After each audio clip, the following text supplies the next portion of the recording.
সকলকে স্বাগত জানাই ভৌতিক আসরের ৩৩ নম্বর এপিসোডে।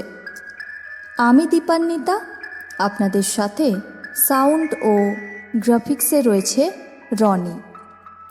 আজকে থাকছে একটি বিশেষ গল্প। বেশি দেরি না করে শুরু করে দিচ্ছি আজকের আসল গল্পটা। মঙ্গল ও শনিবার মানেই ভৌতিক পরিবেশের ঘন ঘটা। আজকের গল্পের নাম অমাবস্যার অভিশপ্ত ছায়া। অমাবস্যার সেই রাতটা আজও আমাকে ঘুমোতে দেয় না, কারণ আমি নিজের চোখে দেখেছি একটা মানুষ কিভাবে ধীরে ধীরে এক অদৃশ্যর শক্তির হাতে মৃত্যুর দিকে ঢলে পড়ে। আর সবচেয়ে ভয়ঙ্কর ব্যাপারটা কি জানো? এই অভিশাপটা এসেছিল একটা ঈর্ষান্বিত মানুষের হাত ধরে। সালটা হলো 2016। কলকাতার এক নামকরা বিশ্ববিদ্যালয়ের ছাত্রী ঈশিতা। পড়াশোনায় ভালোই ছিল, শিক্ষকদের প্রিয়, সবকিছু ঠিকঠাকই চলছিল তার। কিন্তু একটা জিনিস সে বুঝতে পারেনি, কেউ একজন নিঃশব্দে তাকে ঘৃণা করছিল। তার নাম দিশা। চোখে মুখে সবসময় হাসি থাকলেও তার দৃষ্টিতে ছিল অদ্ভুত এক ঠান্ডা হিংসা। একদিন রাত থেকে ঈশিতার সবকিছু বদলে গেল। প্রথমে একটা স্বপ্ন দেখে সে, একটা অন্ধকার ঘর, চারিদিকে প্রদীপ জ্বলছে, আর মাঝখানে কেউ একজন বসে মন্ত্র পড়ছে। তার মুখ দেখা যাচ্ছিল না, কিন্তু সে হঠাৎ থেমে গিয়ে ধীরে ধীরে ঈশিতার দিকে তাকালো। তারপর ঈশিতার ঘুম ভেঙে যায়। সে উঠে বসে, শরীর পুরো ঠান্ডা, ঘামে ভিজে গেছে। কিন্তু তখনও ঈশিতা বুঝতে পারেনি এটাই তার শুরু ছিল। পরের দিন থেকে অদ্ভুত কিছু হতে শুরু করলো। ঈশিতা একা থাকলেও মনে হতো কেউ যেন ঠিক তার পেছনে দাঁড়িয়ে আছে। রাতে দরজা বন্ধ করে শুলেও ঠিক একই অনুভূতি হতো তার। সে ধীরে ধীরে কারুর হাঁটার শব্দ শুনতে পেত, আবার পেছনে তাকালে কাউকে দেখতেও পেত না। কিন্তু সেই অনুভূতি যেন কেউ তাকে দেখছে, অপেক্ষা করছে।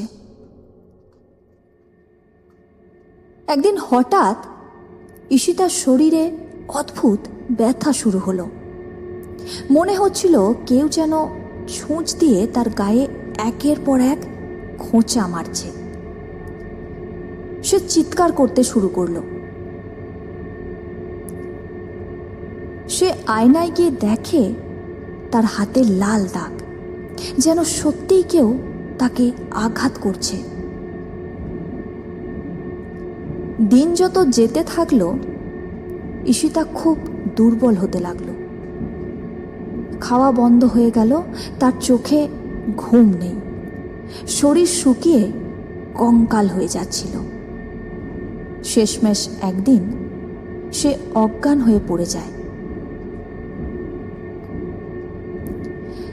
তার মা তাকে বলেছিল, শুধু তুই তখন নিঃশ্বাস নিচ্ছিলিস, কিন্তু চোখ খোলা থাকলেও মনে হচ্ছিল তুই এখানে নেই। তারপর ডাক্তার ডাকা হয়, কিন্তু কোনো রোগ তোর ধরা পড়েনি। রিপোর্ট সবকিছুই স্বাভাবিক ছিল। তখনই ঈশিতার মা সিদ্ধান্ত নেয় যে তাদের গ্রামের এক তান্ত্রিককে ডাকা হবে। সেই রাতেই এক তান্ত্রিক এলেন, নাম ত্রিলোকনাথ শাস্ত্রী, লাল ধুতি, গলায় রুদ্রাক্ষ, চোখে অদ্ভুত এক দৃষ্টি।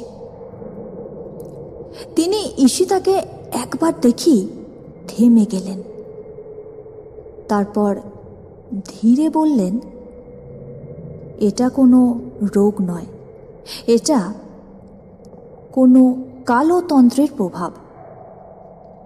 তারপর ঘরের বাতাস যেন একটা কোণে জমে গেল। তান্ত্রিক বললেন, কারোর দ্বারা ঈশিতাকে লক্ষ্য করে অভিশাপ পাঠানো হয়েছে। উদ্দেশ্য একটাই, ঈশিতার মৃত্যু। ঈশিতার মা ভয়ে কাঁপতে কাঁপতে জিজ্ঞেস করল, বাঁচানো যাবে না? কিন্তু কিছুক্ষণ চুপ করে থেকে তান্ত্রিক বললেন, অনেক দেরি হয়ে গেছে, তবু চেষ্টা করব। তারপর শুরু হয় ভয়ঙ্কর এক পুজো, ধূপ, আগুন আর মন্ত্র। ঈশিতা তখন অজ্ঞান, কিন্তু মাঝে মাঝে তার শরীর কেঁপে উঠছিল। তান্ত্রিক বারবার জল ছিটিয়ে মন্ত্র পড়ছিলেন।